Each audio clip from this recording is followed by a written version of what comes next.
Miqtë Prizmus, sot është ajo e famshmja heshtje zgjedhore dhe Shkodër deli Barçalec, heshtje zgjedhore është për burrat e për gratë. Se s'ka gjë që më gojën grave. Megjithatë, është heshtje zgjedhore për subjektet politike. Nuk mund të bëjnë propagandë. Por nuk na ka ndaluar kush neha. As majtjen e qëndrimit, as propagandën, as mendimet, as opinionet, as analizat. Një ditë para atij evenimenti që janë zgjedhjet dhe që sigurisht këto zgjedhje janë paracaktuara se kush do t'i fitojë. Pra, sipas me këto zgjedhje bëhen kush do të lartësojë vendin e dytë, kush do krenohet me vendin e dytë. Sepse vendi i parë është i akaparuar. Por sigurisht ka interes të madh se si do të jenë partitë e treta, të katërta, të pesta. Vendi i dy partive të mëdha dihet se kush është. Vendi i parë është i Partisë Socialiste Majorancës dhe Edi Ramës, vendi i dytë është i të famshmes Parti Demokratike dhe gjithë atyre që konsiderohen aleat, por që në vërtet numrat s'ju ekzistojnë. Edhe janë parti kryetarësh e furgonash, po që është partia e Sali Berishës. Dhe sigurisht, pastaj kemi një 4-5 parti në lojë për të jo thjesht penguar, po që mund të nxjerrin, sidomos në Tiranë, deputet. Normalisht e kanë shumë të vështirë, sepse duhet të jenë koalicione që me të vërtet synojnë, por ata të ndarë shumë edhe si individ, edhe si ideologji partijake. Dhe këtu e kam fjalën mbi fjala për zotin Shehe dhe sigurisht për zotin Qori, ata kanë ideologji të qarta, të ndara.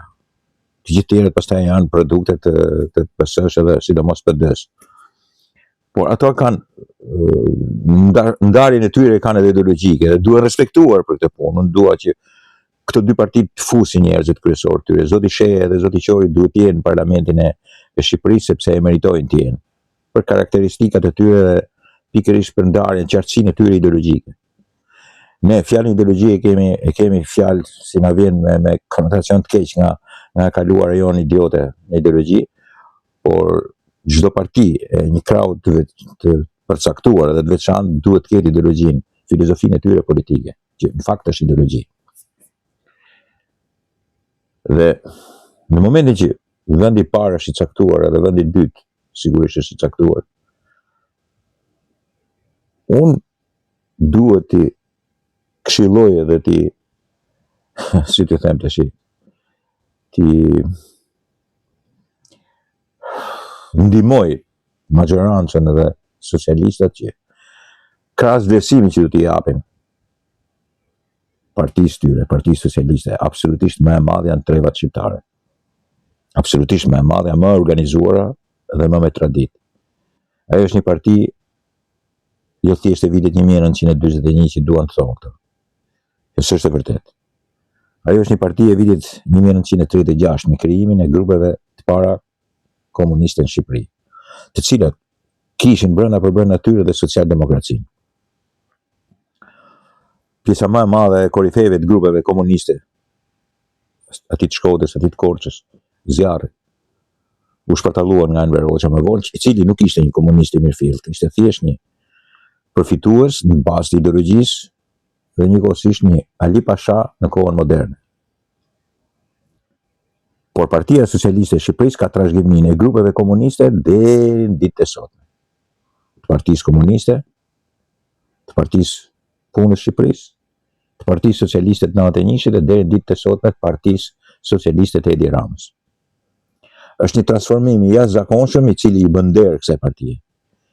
Është më organizuara dhe sigurisht këtë e them me bindje të plot, ajo e cila në fund të fundit mban demokracinë në këtë vend. Kurrën e kurrës nuk ta mbante me Sali Berishën demokracinë, Partia Demokratike e cila ishte një amalgam në lëvizjen e fillimit u transformua në partinë e Sali Berishës, ish sekretarit partisë dhe njëri që trashëgoi të gjitha të këqijat e PPSH. E sidomos të fundit saj, nga vitet 80 deri në vitet 90, cilat janë zvetmimi i moraliteti, antari i Leverdisë të tilla gjëra, të cilat ishin të mbrojtura në mënyrë keqane, të shëmtuara ke individi Sali Berisha, i cili luftonte shokët, mbylli partinë, prishi demokracinë e brendshme në parti, dogji vendin, nuk la gjë pa bërë, duke shkatruar parimet e demokracisë, si në Partinë Demokratike ashtu edhe në Shqipëri kur kishte pushtetin. Dhe vazhdon ta prishë edhe sot e kësaj dite. Përveç kësaj ndjesie që duhet kenë socialistët, është edhe ndjesia tjetër. Ata janë sot majorancë dhe besim plot që ta çojnë përpara vendin, jo vetëm në sajt punës tyre,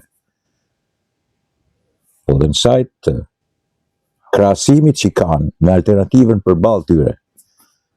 Dhe alternativa përballë tyre dikush është Sali Berisha. Ata duhet patjetër ta falenderojnë në fitoren e tyre të sigurt edhe Sali Berisha.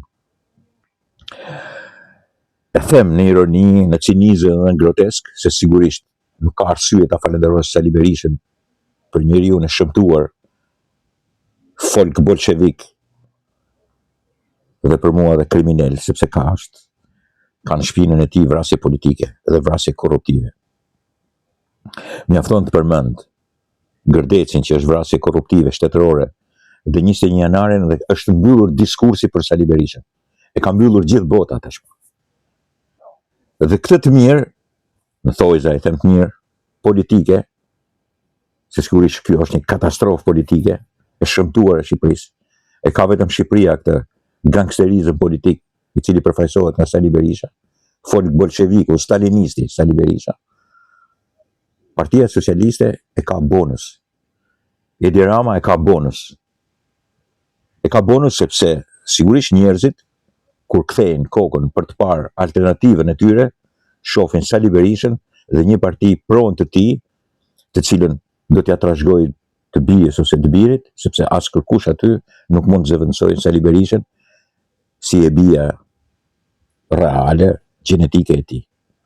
As kërkush nuk mund të jetë si Sali Berisha në atë parti.